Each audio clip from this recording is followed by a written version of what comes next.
Have you ever said something you wish you could take back? I did.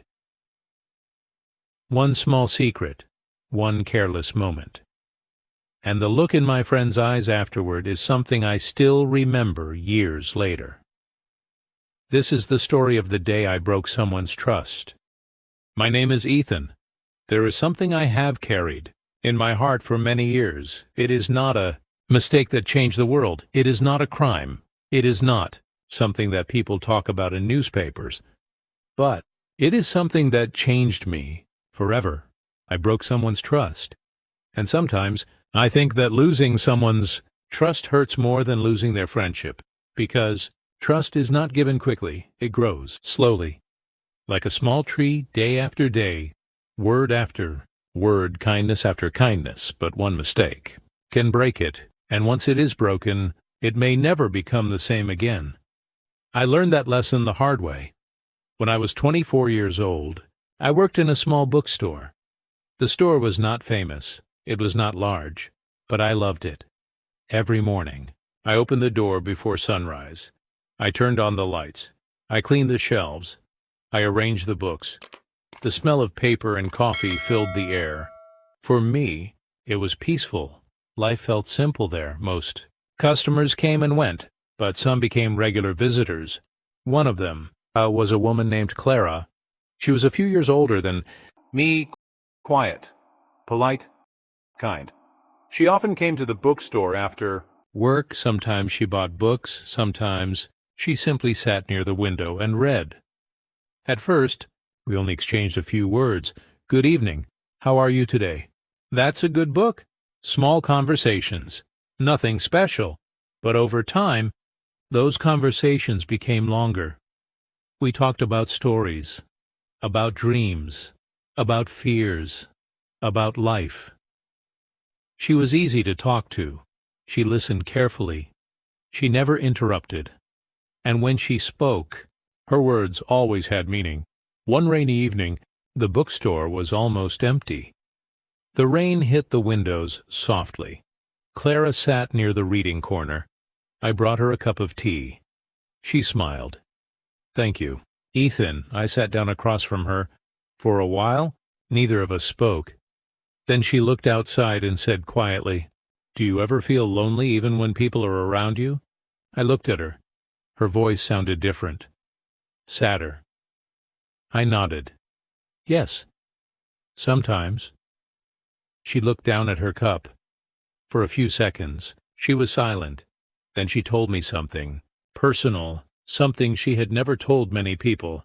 She told me about her family, about her father, about the difficult years she experienced when she was younger. I listened carefully. I could see that speaking about those memories was not easy. At one point, tears appeared in her eyes, but she continued. When she finished, she took a deep breath. Then she smiled, weakly. I don't know why I told you all that. I smiled. Maybe because you needed someone to listen. She nodded. Maybe. Then she looked at me seriously. Ethan, please don't tell anyone. I answered immediately. Of course not. And I meant it. I truly meant it. At that moment, I had no intention of breaking my promise. None at all. Over the next few months, Clara and I became close friends. Very close. She trusted me and I trusted her. We shared many conversations, many quiet evenings, many cups of tea. Sometimes she talked about her fears. Sometimes I talked about mine. For the first time in a long time, I felt understood. It was a beautiful friendship, the kind that does not happen often, the kind that makes life feel a little less heavy. One day, my friend Ryan visited the bookstore. Ryan and I had known each other since high school. He was outgoing, funny, and sometimes he talked too much. That afternoon, business was slow. Ryan and I stood near the counter talking. At first, we discussed ordinary things. Work, money, life.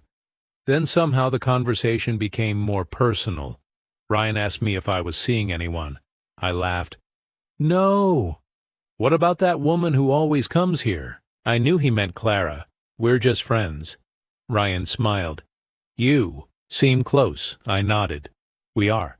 Then he asked more questions, and that was when I made the mistake. Not a big mistake, not at first, just a few words, a few careless words.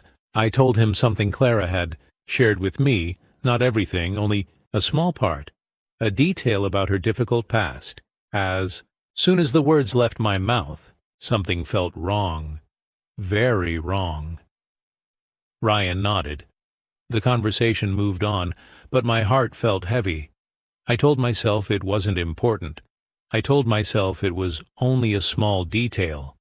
I told myself Ryan would never tell anyone. Still, I felt uncomfortable. That night, I could not sleep well. I kept remembering Clara's voice. Please don't tell anyone. I had promised. And even though I had not shared everything, I had still broken that promise. The next morning, I wanted to forget about it. I wanted to believe nothing would happen. But life does not always allow us to escape our mistakes. 3 days later, Clara came into the bookstore. Something was different. The moment I saw her face, I knew. She did not smile. She did not wave. She simply walked toward me, slowly, quietly, and there was pain in her eyes, the kind of pain that appears when trust begins to break. My stomach tightened. A strange fear entered my heart. Clara stopped in front of me.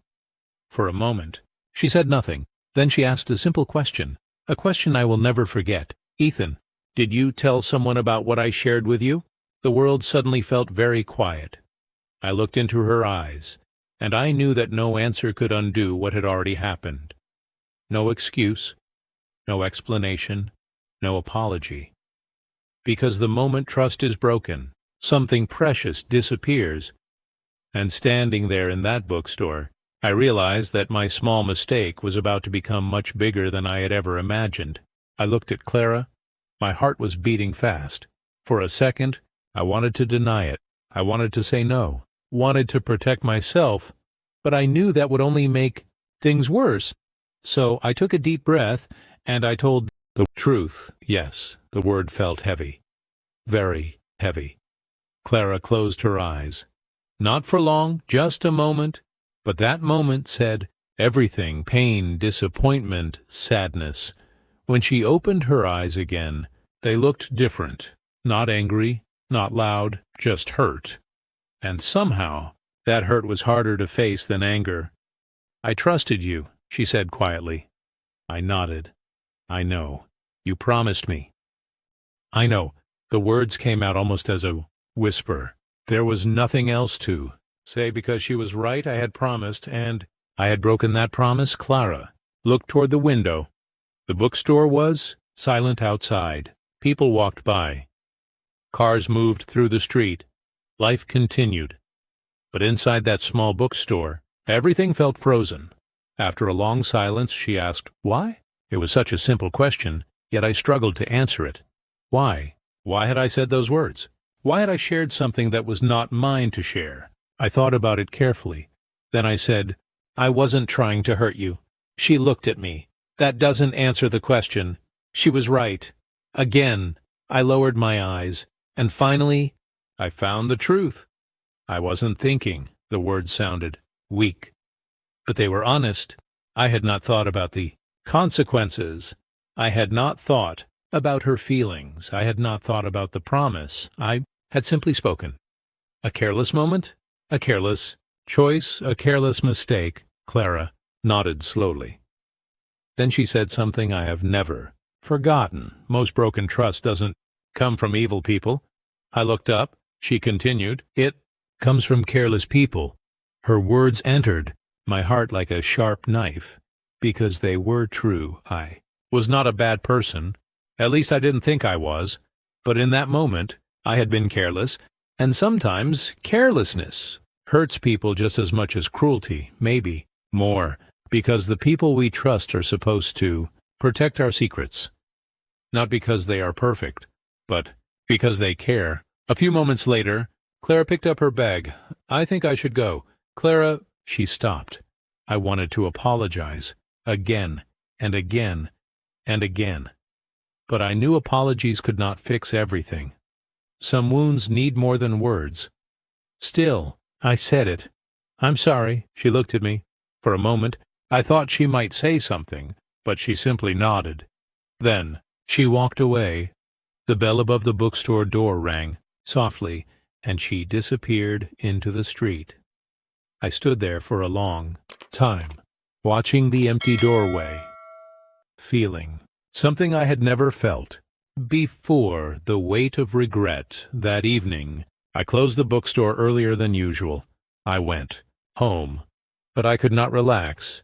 I could not read. I could not watch television. I could not focus on anything. My mind kept replaying the conversation, again and again. "I trusted you. You promised me." Why? The words followed me everywhere. Days passed. Then weeks. Clara stopped coming to the bookstore. At first, I hoped she simply needed time. Then I began to worry. Every evening, I looked toward the door. Every time it opened, part of me hoped it would be her. But it never was. The chair near the window remained empty. The reading corner felt different, quieter, colder. I missed my friend. But more than that, I missed knowing that she trusted me. Because trust creates a special kind of connection. And once it is gone, the silence feels much louder. One evening, Ryan came back to the bookstore. The moment I saw him, I felt angry, not because he had done anything terrible, but because I needed someone to blame. "Did you tell someone?" I asked. Ryan looked confused. "What?" "The thing I told you about Clara." His face changed immediately. "Oh." For a moment, he looked uncomfortable. Then he sighed. "I told one person." My stomach dropped. One person. That was all it took. One person told another, then another, and eventually the information returned to Clara. Ryan rubbed the back of his neck. "I'm sorry." "Ethan?" I shook my head. "No." He looked surprised. "No? This isn't your fault." He stared at me. I continued. "You're responsible for your choice. I'm responsible for mine." The words were difficult to say, because part of me still wanted to blame him, but deep down, I knew the truth. The secret had not started with Ryan. It had started with me. I was the first person who broke the chain of trust. Without me, none of the rest would have happened. Ryan looked guilty. I didn't think it would spread. I smiled sadly. Neither did I. That night, after he left, I sat alone in the bookstore. The lights were dim. The shelves were quiet. Thought about trust. How strange it is. Trust takes years to build, but only seconds to lose. It is like carrying a glass vase. You may hold it safely for years, but one moment of carelessness can make it fall. And even if you glue the pieces together, the cracks remain. For the first time in my life, I truly understood that. A month later, I saw Clara again. Not in the bookstore. Not near my apartment. I saw her in a small park across town. She was sitting on a bench beneath a tree, reading. For a moment, I considered walking away. Maybe she did not want to see me. Maybe I should leave her alone. But something inside me said I needed to try. So I walked toward her, slowly, carefully. When she noticed me, her expression became serious. Not hostile, not warm, just cautious. And that hurt too. Because once upon a time, she had looked at me without caution. I stopped a few feet away. "Hi, Clara." "Hi." The conversation felt awkward, like talking to a stranger. I hated it. I hated knowing that I had caused it. For a few moments, neither of us spoke. Then I asked, "Can I sit down?" She hesitated, then nodded. I sat on the far end of the bench, leaving space between us, a space that seemed much larger than a few feet. Finally, I spoke. "I don't expect forgiveness." She listened quietly. "I don't expect things to go back to normal." Still, she said nothing. "But I wanted you to know that I've been thinking about what happened every day." The wind moved gently through the trees. Children laughed. Somewhere in the distance, life continued around us. Yet the conversation felt deeply important. "I understand now," I said softly. "Understand what?" I swallowed, then answered. "That I didn't just share information." Clara looked at me. I continued. "I shared something that belonged to you." For the first time, I saw a small change in her expression. A tiny change, almost invisible. But it was there. And in that moment, I realized something important. Maybe trust could not be repaired with one apology. Maybe it could not be repaired with 10 apologies. Maybe it could only be repaired when the other person truly sees that you understand the damage you caused. And sitting there beside Clara, I hoped she could finally see that I did. Clara looked at me quietly. The park was peaceful. Leaves moved gently in the wind. People walked along the path. But for me, everything seemed far away. The only thing that mattered was the conversation between us. For a few moments, Clara said nothing. Then she closed her book and placed it beside her. "You understand now," she said softly. "Yes," she nodded. But her expression remained thoughtful, as if she were deciding whether to say something important.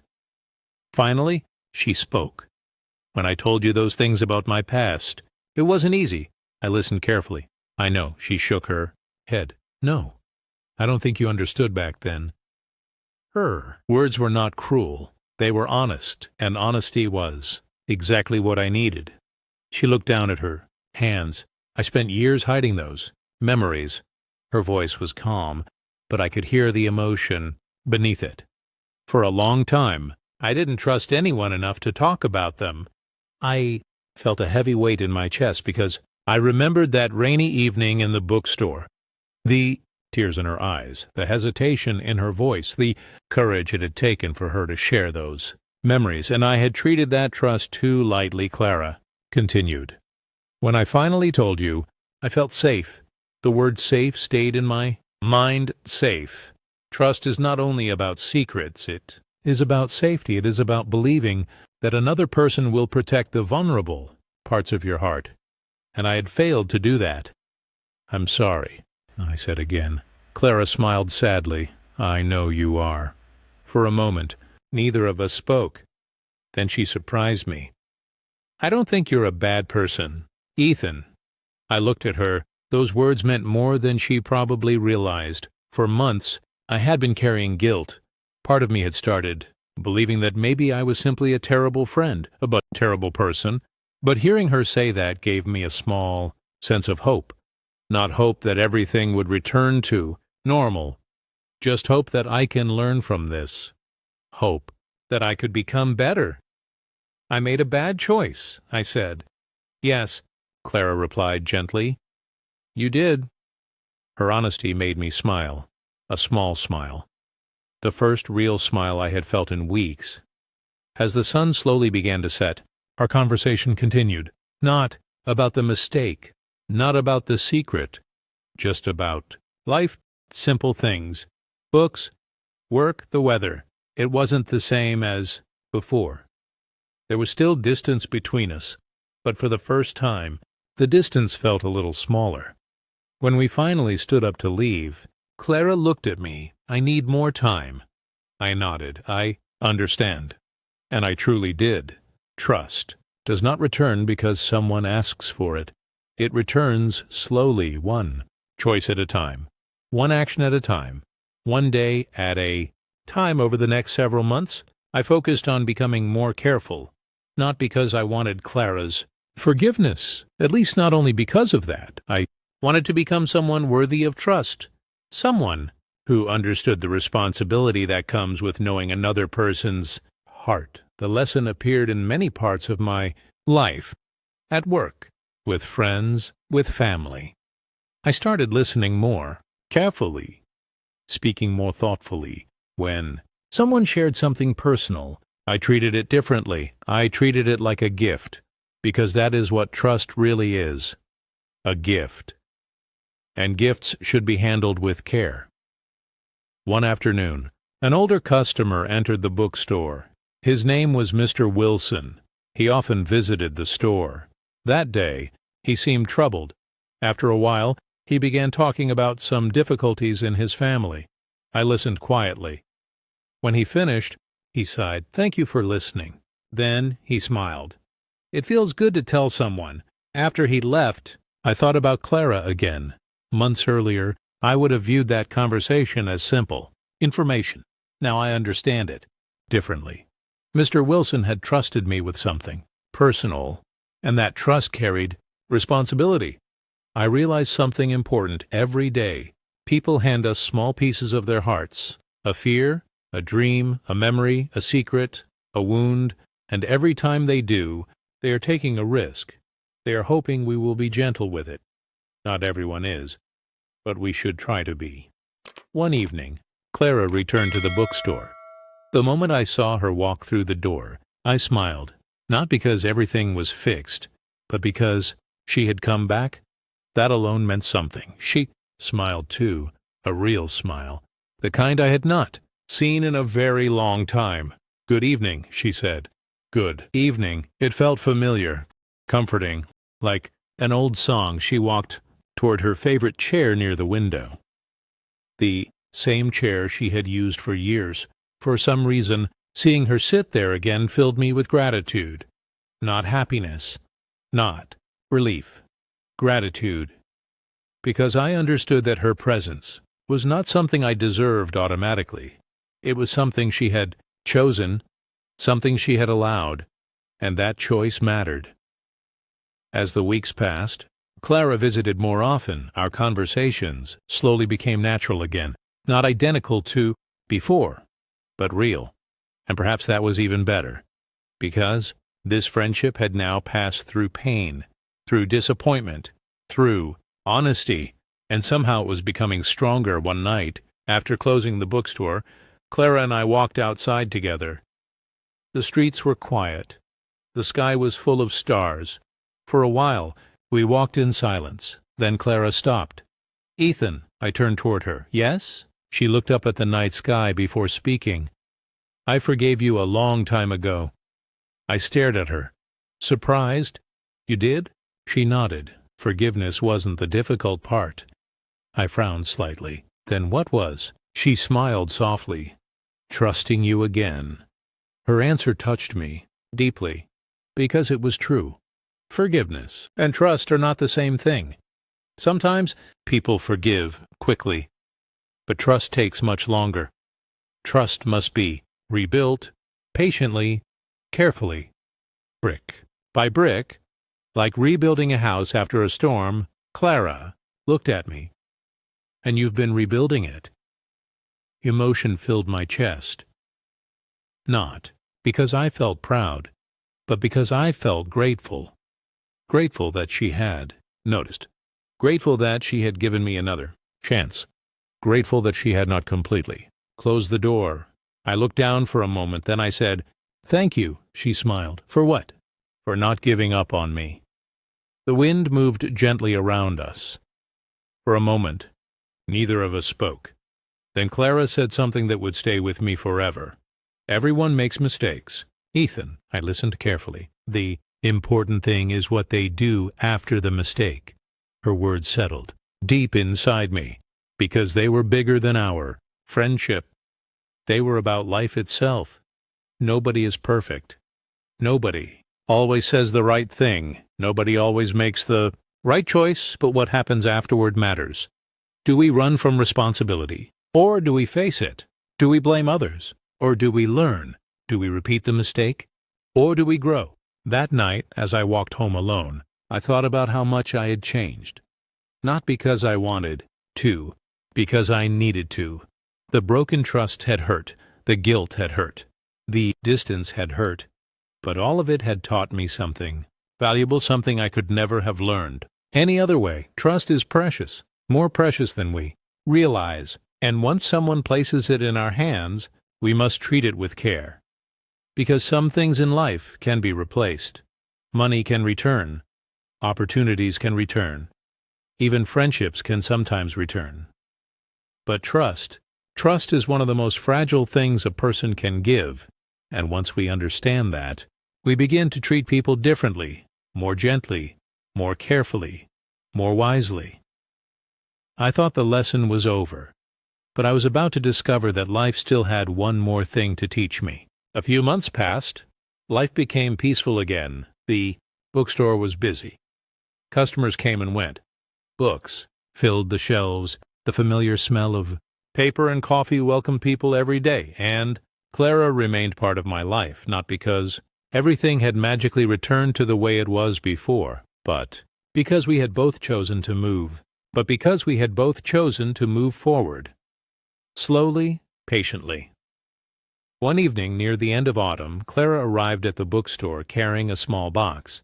She placed it on the counter. I looked at her curiously. "What's this?" She smiled. "Open it." I carefully opened the box.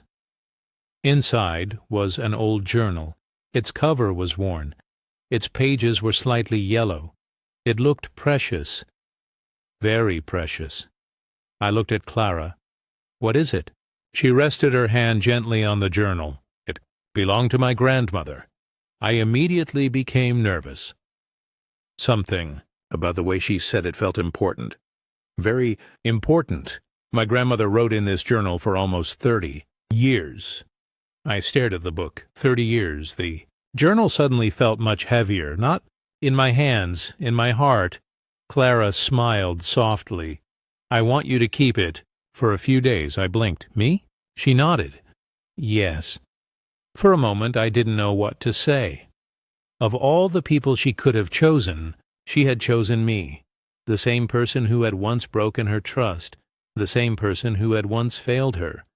I looked at the journal again, then back at Clara. "Are you sure?" Her answer came without hesitation.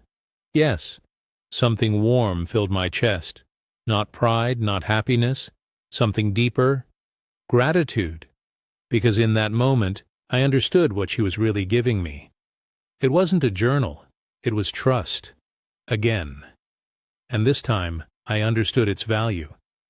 That night, I carried the journal home carefully, as if it were made of glass. I placed it on my table.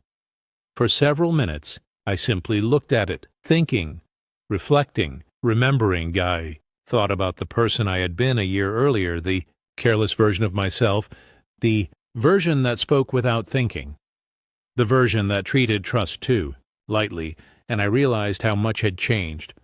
The next few days, I read parts of the journal. The stories were simple, family stories, love, loss, hope, ordinary moments. But they felt beautiful because they were real. When I finished reading, I placed the journal back in its box, exactly as I had received it. Not a page folded, not a mark added, not a detail shared with anyone. A few days later, I returned it to Clara. She smiled. "Thank you." I smiled back. "No, thank you." She understood what I meant, because sometimes a simple action says more than 1,000 words. Weeks later, Clara and I were sitting near the bookstore window. The evening sun painted the room with golden light. Customers had already left. The store was quiet, peaceful, comfortable. The kind of silence that exists between people who understand each other. Suddenly, Clara spoke. "Do you know something interesting?" I looked at her. "What?" She smiled. If that mistake had never happened, I don't think either of us would have learned what trust really means. I thought about her words, and surprisingly, I agreed. Of course, I wished I had never hurt her, wished I had never broken my promise, but the experience had changed me. It had made me more careful, more thoughtful, more aware of the responsibility we carry when someone trusts us. Sometimes our hardest lessons come from our biggest mistakes, not because mistakes are good, but because they reveal parts of ourselves we need to improve. As the sun disappeared below the horizon, I thought about all the people in my life. Friends, family, co-workers, strangers. I realized that trust exists everywhere. A friend trusting you with a secret, a child trusting a parent, a partner trusting someone they love, even a stranger trusts your kindness. Trust is often invisible. We don't always notice it, but it surrounds us every day. And because it is invisible, we sometimes forget how valuable it is. Years later, I still think about that lesson. I still remember standing in the bookstore while Clara asked me a question, a simple question, a painful question. "Did you tell someone?" At the time, it felt like one of the worst moments of my life. But now, when I look back, I see something else. I see a turning point. A moment that forced me to grow. A moment that taught me to become a better friend, a better listener, a better person. Because trust is not proven by what we do when things are easy. It is proven by how carefully we protect the things that people place in our hands, their stories, their fears, their dreams, their hearts, and perhaps that is one of the greatest responsibilities we have, to handle another person's trust with care, to remember that every secret has a history, every wound has a story, every vulnerable moment is a gift, and gifts should never be treated carelessly. Today, when someone shares something personal with me, I remember Clara. I remember that rainy evening. I remember the promise I broke. And I remember the second chance I was given. Not everyone receives a second chance. I was fortunate, very fortunate, and because of that, I try never to forget the lesson. Trust is fragile. Trust is precious. Trust is earned slowly. And if someone gives it to you, protect it. Protect it with your words. Protect it with your actions. Protect it with your character. Because one careless moment can break it, but one thoughtful life can honor it. And in the end, that may be one of the most important things we ever learn. My name is Ethan, and years ago, I broke someone's trust. It remains one of my greatest regrets, but it also became one of my greatest lessons. A lesson about responsibility, a lesson about friendship, a lesson about growth. And whenever I think about Clara, I don't only remember the mistake, I remember the grace she showed afterward, the patience, the honesty, the courage to trust again, because sometimes the people we hurt teach us the lessons we need most. And sometimes, if we are willing to learn, those lessons can change us forever, forever in the quietest, deepest way, the way that truly matters. Before you leave, I want you to think about someone who trusts you. Maybe it's a friend. Maybe it's a family member. Maybe it's someone who shared a secret, a fear, or a piece of their heart with you. Trust is one of the most precious gifts we can receive. It takes years to build, but sometimes only seconds to break. If this story taught us anything, it's that our words matter, our choices matter, and the way we treat another person's trust matters more than we often realize. If you have ever broken someone's trust, remember this: mistake does not have to be the end of your story. Take responsibility, learn from it, grow from it, and become someone who protects the hearts that others place in your hands. Thank you for spending this time with me. And remember, the strongest people are not those who never make mistakes. They are the ones who dare to learn from them. See you in the next story.